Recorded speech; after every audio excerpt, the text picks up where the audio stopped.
tentang rangka. Perkenalkan, saya Lindy Anggraini. Saya Dina Aulia Ruspadani. Saya Melania Liari. Saya Ibu Putri Siap. Saya Dea Kami. Saya Lufi Garisama. Saya David Saputra. Saya Laude Muhammad Kanam Basit. Selamat menyaksikan. Pengertian tulang dan rangka. Tulang merupakan struktur keras dan kaku yang terdiri atas jaringan yang berupa gabungan dari sel, serat, dan matrik ekstraseluler. Sedangkan rangka adalah gabungan dari tulang yang membentuk sistem gerak. Rangka juga merupakan alat gerak pasif bagi hewan dan manusia. Rangka berdasarkan jenis letaknya itu terbagi menjadi dua, yaitu endoskeleton dan exoskeleton. Yang pertama saya akan menjelaskan exoskeleton, yaitu merupakan rangka yang terdapat di luar tubuh makhluk hidup. Contohnya pada seperti belalang. Yang kedua ada endoskeleton, itu merupakan rangka yang terdapat di dalam tubuh makhluk hidup. Contohnya pada semua makhluk hidup vertebrat. Pada tubuh manusia, rangka berfungsi sebagai alat gerak pasif, yang artinya rangka tidak dapat bergerak sendiri, melainkan dengan bantuan otot. Kemudian, rangka berfungsi untuk menegakkan dan menopang tubuh manusia. Susunan rangka pada manusia sangatlah kokoh. Oleh karena itu, manusia dapat berdiri tegak. Contohnya seperti ini.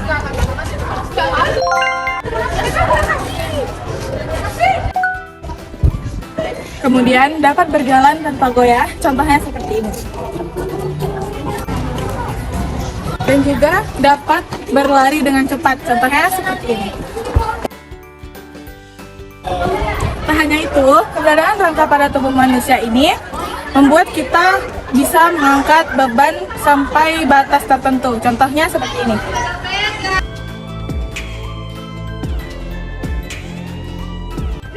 Selanjutnya, rangka juga berfungsi untuk melindungi bagian tubuh yang lunak dan penting. Contohnya seperti tulang tengkorak, tulang dada, dan tulang rusuk yang melindungi organ otak, jantung, dan paru-paru agar terhindar dari ancaman benturan dari luar. Kemudian, rangka juga berfungsi untuk memberi bentuk pada tubuh kita. Salah satunya seperti tulang tengkorak yang memberi bentuk pada wajah kita. Kemudian sebagai tempat melekatnya otot rangka dan juga sebagai tempat pembentukan sel darah merah dan sel darah putih. Susunan rangka pada manusia dewasa terbagi menjadi 206 tulang yang terbagi menjadi dua, yaitu aksial dan apendikular. Aksial itu merupakan rangka sumbu tubuh yang terdiri dari 80 tulang yang meliputi tulang tengkorak, tulang dada, tulang rusuk, tulang belakang, dan tulang gelang. Yang kedua ada apendikular, yaitu rangka alat gerak yang terdiri dari 126 tulang yang meliputi tulang bahu, tulang tangan, tulang telapak tangan, tulang panggul, dan tungkai, dan tulang telapak kaki. Susunan tulang yang beragam tadi dikelompokkan menjadi 3 bagian, yaitu tulang tengkorak, tulang badan, dan tulang anggota gerak. Yuk kita bahas satu-satu. Oke, selanjutnya kita akan bahas susunan rangka. Yang pertama dari bagian tengkorak. Tengkorak ini itu tersusun dari tulang-tulang putih. Tengkorak ini itu terbagi menjadi dua, yaitu bagian kepala dan bagian wajah. Untuk bagian kepalanya itu di sini ada tulang ubun-ubun, tulang dahi, tulang belakang, terus ada tulang pelipis, ada tulang baji. Selanjutnya untuk bagian mukanya itu ada tulang air mata, tulang hidung, tulang pipi, rahang atas, dan rahang bawah. Oke, selanjutnya ada tulang badan. Tulang badan ini itu dibagi menjadi dua, yaitu tulang belakang dan tulang dada dan rusuk. Tulang belakang itu berfungsi untuk menyangga agar supaya badan kita itu tetap berdiri dengan tegak. Terus kalau yang tulang dada rusuk itu berfungsi untuk melindungi organ-organ jantung dan paru-paru agar tidak bergeser. Untuk tulang belakang itu terdiri dari 7 ruas tulang leher, 12 ruas tulang punggung, 5 ruas tulang pinggang, 5 ruas tulang selangkang atau sakrum, dan 4 ruas tulang ekor. Untuk bagian dada atau tulang dada rusuk, itu pertama tulang dada dulu, yaitu ada tulang dada hulu, tulang dada badan, dan tulang dada pagi pedang. Terus kalau untuk rusuknya itu kita terdiri dari 7 pasang ruas rusuk atau 7 pasang tulang rusuk sejati dan 3 tulang rusuk palsu, dan dua tulang pasang rusuk melayang. Selanjutnya ada bagian dari tulang anggota gerak. Nah, tulang anggota gerak ini ada dua, yaitu tulang bagian atas, tulang gerak bagian atas, dan tulang bagian bawah. Nah, kita pertama akan bahas tulang gerak bagian atas dulu. Jadi sebelumnya itu tulang anggota gerak ini itu berfungsi untuk menyangga agar tulang-tulang kita itu bergerak dengan bebas.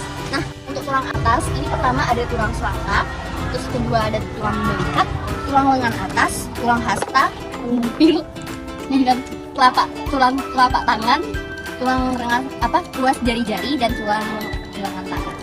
Nah, untuk yang tulang bagian bawah, batang gerak bagian bawah, pertama itu ada tulang usus, terus ada tulang anggota kemaluan, terus ada tulang duduk, tulang paha, tulang tempurung, tulang betis, dan tulang kering, terus ada tulang pergelangan kaki, tulang ruas jari kaki, terus ada tulang telapak kaki.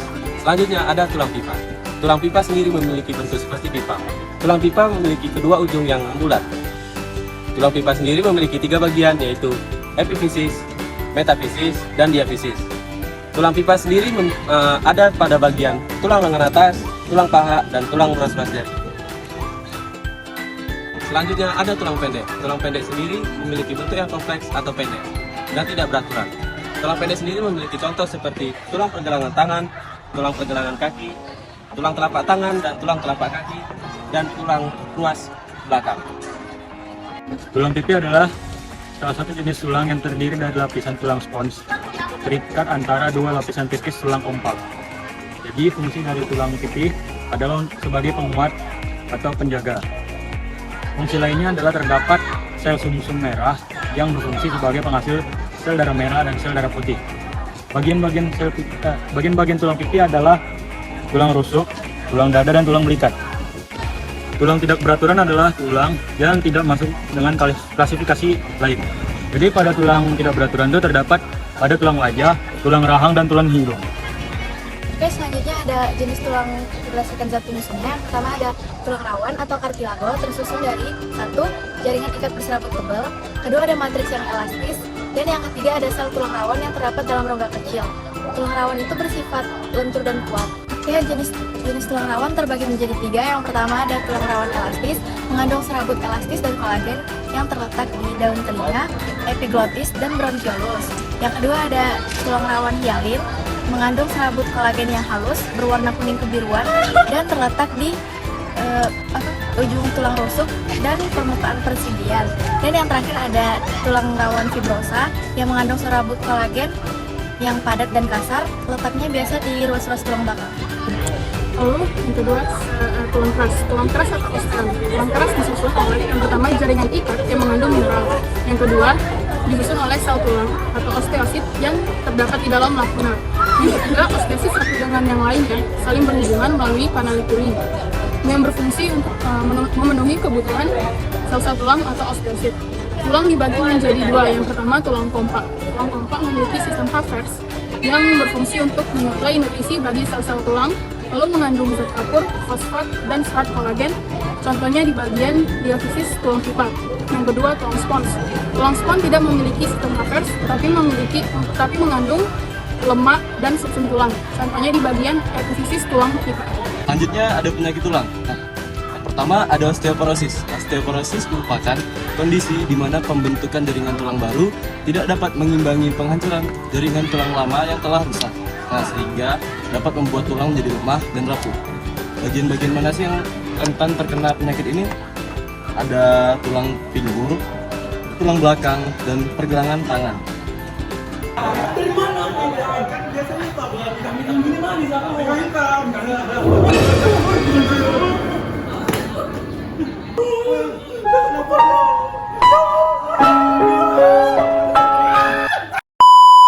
Patah tulang atau fraktur merupakan kondisi di mana tulang itu patah yang menyebabkan bentuk atau letaknya itu berubah. Patah tulang dapat terjadi karena tulang menerima benturan atau tekanan melebihi kekuatan tulang itu sendiri. Metode pengobatan dari patah tulang tadi itu bisa menggunakan pemberian obat-obatan dari dokter, terus ada pemasangan gips, lalu ada traksi dan operasi. Lalu selanjutnya ada skoliosis. Skoliosis adalah gangguan tulang belakang yang bengkok ke samping. Kemudian ada lordosis, di mana keadaan tulang belakang bengkok ke arah depan. Selanjutnya itu ada kifosis. Nah, kifosis ini merupakan keadaan di mana tulang belakang kita itu bengkok ke belakang.